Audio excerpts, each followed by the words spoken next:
This week at NASA. Touchdown confirmed. We're safe on Mars. Celebration when the Curiosity Rover safely found the surface of Mars August 6, 2012. And celebration this week on Capitol Hill as NASA and members of Congress mark the one-year anniversary of the Martian landing and showcase the ways the rover is helping us get to know Mars. And I'm here to present a token of our esteem. During another event to celebrate Curiosity at the Eisenhower Executive Office Building, members of the Curiosity team presented White House officials with a replica of the plaque flown on the mission and signed by the president. Curiosity's landing ignited a new generation of excitement which grew even more when the rover found evidence that Mars could have sustained life in the past. NASA and the rest of Earth looks forward to future finds on Mars from Curiosity and other missions. At Wallops Flight Facility, NASA Administrator Charlie Bolden and members of the NASA Advisory Council received a status report on two major launches scheduled from the facility in September. The Lunar Atmosphere and Dust Environment Explorer, or LADEE mission, will launch September 6th, followed by the demo flight of Orbital Sciences Corporation's Antares rocket and Cygnus cargo craft to the International Space Station in the September 14th through 19th timeframe. NASA has completed the first step toward a mission to find and capture a near-Earth asteroid, redirect it to a stable lunar orbit, and send humans to study it. In preparation for fiscal year 2014, NASA managers held a mission formulation review to examine internal studies on concepts and alternatives for each phase of that mission. The agency is also evaluating about 400-plus responses from industry, universities, and the public to a recent Request for Information, or RFI, put out by NASA for ideas on tackling the asteroid initiative. Managers plan to integrate the most highly rated ideas into the asteroid mission baseline concept to further develop in 2014.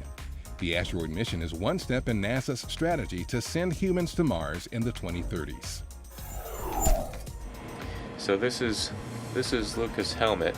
Aboard the International Space Station, Chris Cassidy pointed out where water entered crewmate Luca Parmitano's helmet during a July 16th spacewalk. With water, a mixture of water and air getting into this vent port, the water bubbles started to build up behind this white plastic. NASA is still trying to figure out where the water came from. Spacewalk specialists believe the problem is connected to the suit's portable life support system backpack. KSC's Vehicle Assembly Building turned 50 recently. Most space fans have seen pictures of a space shuttle being stacked inside the VAB, but this concept image is a possible glimpse into the future and what stacking of NASA's Space Launch System and Orion spacecraft will look like. While that plan comes together, crane operators and technicians have been practicing lifting a full-size mock-up of Orion, so they'll be ready when it's time for the real thing in 2017. And a major milestone for building the SLS. Passing the Preliminary Design Review, or PDR, means the current design of NASA's next heavy-lift launch vehicle meets system requirements with acceptable risk, cost, and schedule constraints. Final details of the review will be presented to Administrator Bolden for permission to move on from design phase to production. Meanwhile, Bolden named planetary geologist Ellen Stoffen the agency's chief scientist. Stoffen will be Bolden's principal advisor on the agency's science programs and science-related strategic planning and investments. Stoffen begins her new role on August 25th. In the past 2 decades, many exoplanets have been observed passing in front of their parent stars, but not in X-ray vision until now.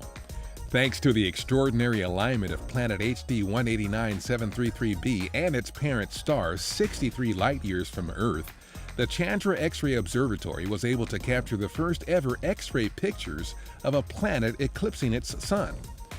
The planet, similar in size to Jupiter, is more than 30 times closer to its parent star than we are to our sun. NASA's Commercial Crew program is preparing to enter its final phase of agency certification efforts. A pre-solicitation conference was held at Kennedy Space Center to involve industry in the Draft Request for Proposal, or RFP, process. The conference aimed to provide a greater understanding for all parties before the official RFP is released this fall.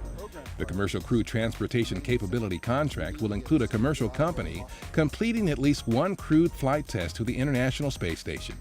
This is all part of the agency's work with U.S. companies to provide commercial space flights for NASA astronauts and others to low Earth orbit, including the space station. Astronaut Mike Hopkins, who's headed to the International Space Station on September 25th as part of Expedition 3738, gave kids at Johnson Space Center an idea what it's like to train like an astronaut. The Train Like an Astronaut program teaches students physical activities that are a lot like exercises astronauts do in their actual workouts. High school students with NASA's Independent Verification and Validation Program, or IV&V, shared their summer experience working at the West Virginia facility during presentations at NASA headquarters. Established as a result of the Challenger accident, IV&V focuses on agency safety and mission assurance. We think we have a good program, and hopefully you can say that there is something that you're going to take either back to high school or on to college or wherever you're going. For the past 20 years, the IV&V program has helped expose interns to STEM careers at NASA. Also at headquarters, NASA's Develop program held an end-of-summer open house to show off presentations and examples of work by students and young professionals in the program.